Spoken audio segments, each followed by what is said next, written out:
So we all know that the Western Conference is absolutely loaded. So much parity, a lot of focus on the defending champion Warriors, and with good reason. LaMarcus Aldridge going to San Antonio has brought the spotlight there as well. But the LA Clippers, I think, are going to be an extremely compelling team all year long. On paper, you look at it and you think, well, it's the same old core. Chris Paul, Blake Griffin, DeAndre Jordan almost went to Dallas, but he goes ahead and re-signs, sticks around in LA.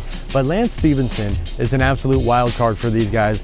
Lance is still just 25 years old, still just a couple years removed from those days in Indiana that were so good with the Pacers. Had the terrible year in Charlotte last year, gets traded to the Clippers in June. I spoke with Clippers coach Doc Rivers about the process leading up to the trade, the background work that he did, the decision to make that move, and how it's gone ever since. And he said so far so good. He likes what Lance is bringing in the locker room. He likes what he's bringing on the floor, so much so that he has him in that starting lineup. The last two games of the preseason, it wasn't Wesley Johnson or Paul Pierce starting at small forward for these title contending Clippers. It was Lance Stevenson who was out there with Chris Paul and Blake Griffin, JJ Redick, and DeAndre Jordan. That's high praise for a guy who was an absolute question mark when they decided to add him to this group. And the thing is, it's not just Doc saying positive things about Lance to this point. I talked to Chris Paul about him, and he's given a thumbs up as well. Chris is the resident gatekeeper of all things Clippers, the loudest voice in their room, and he said that Lance is fitting in great. He likes him personality-wise. He likes the fit on the floor. He's a playmaker. He can score. He plays defense.